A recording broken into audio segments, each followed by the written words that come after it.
Like anytime you hear something, try to think of how it affects the whole world. Title of today's article, credit card applications hit pandemic high.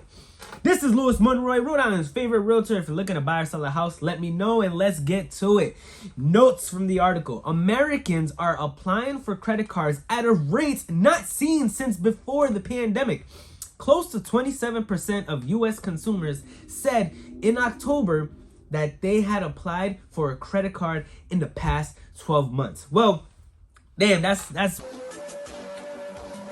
1 out of 4 people. So if you're in a room right now and there's 4 of y'all, 1 of y'all did this. Statistically speaking, of course, that is the highest level since 2019 and well above the record low of 16% recorded a year ago.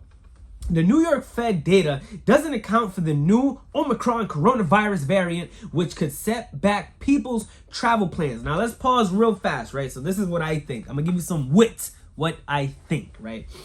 Hertz is going to be a company I'm going to keep my eyes on. Why? Because their stock tanked. I'm going to put a screenshot right here. And they made a comeback this year. Every time something happens, try and think of the overall effects on the economy. Like, quick example, right? I have a family member that she applied for Amazon. Boom, I'm thinking, wow, yeah, they really need the help right now, right? People ordering stuff, ordering gifts, right? Everyone's gonna need things. But she ended up telling me that, nah, they don't have any shifts available. And I'm like, whoa, wait a minute, you're right. With all these supply chain issues, they might not be getting everything that they're supposed to be getting. So they might not be as busy as they normally are during the Christmas season. So I just wanted to throw that out there. Like anytime you hear something, try to think of how it affects the whole world. That just happened to be that. That part wasn't scripted. Everything else kind of is. Back to the article. Demand for credit cards and other loans fell during the early months of the pandemic. Americans uncertain about their finances, worried about taking on new debt. Restrictions on dining and travel meant that people didn't have many places to spend money anyway.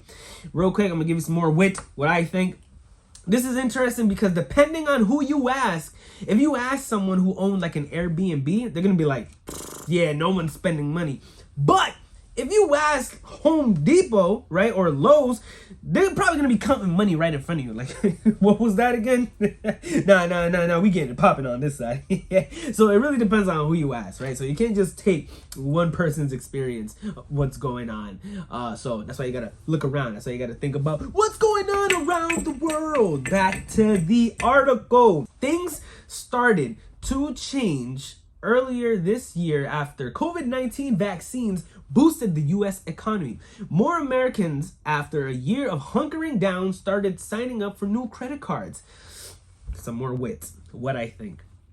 Why though, right? Why? Is it because people just want to go and buy stuff, or is it because funds were starting to run low?